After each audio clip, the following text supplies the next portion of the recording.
কাল থেকে আসবো না, কাল থেকে আসবো না। স্বপ্নে তো পুরুষ ছিল, তুমি কেন সেই স্বপ্নে এলে? 10 বছরের ছোট তুই, অনুরাধাদির ছেলে। চিবুকে তীক্ষ্ণ তিল। আমার দেখার কথা নয়, কান্না কথা শুনেছিল, নিঃশ্বাস মারল না ভয়। উত্তাপে কি তোকে ছুলো? চমকে তাকালে এদিকে।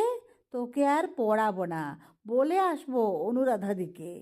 মেধাবী, দূরবীন, স্বল্পবাক, ঈষৎ অদ্ভুত কিশোর পুরুষ তুমি, নাকি কোনো স্নিগ্ধ দেবদূত? বয়স চুলোয় যাক, সম্পর্কে পরিচিত মাসি, বিশ্বস্ত আসা যাওয়া, কাছাকাছি থাকা, হাসাহাসি। কেউ কিছু ভাবছে না, বয়সের দারুণ অমিল।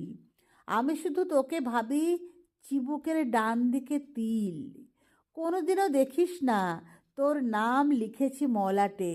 বুধবার বিকেলের অপেক্ষায় সারা হপ্তা কাটে। পড়া শেষ হয়ে গেল, 8টা নাগাদ লোডশেডিং। হাত ধরো বানিমাসি, এই দিকে বারান্দা রেলিং। দেখতে পাচ্ছি না কিছু, অন্ধকার কতটা জটিল। তোর মুখে হাসি আছে, চিবুকের ডান দিকে তিল। 10 বছরের দেরি, তবু চোখে নেই অনুতাপ। আমি তোর মাসি হয়ে তোর সঙ্গে করব না পাপ। কাল থেকে আসবো না। তোর চোখ কেমন সন্ধানী, অন্ধকার বলেছিল এই মেয়েটির নাম বাণী। তুই যেন না শুনিস, অনুরাধাদিরা বড় ভালো। যেতে পারবো, হাত ছাড়ো, ঘরে গিয়ে মোমবাতি জ্বালো।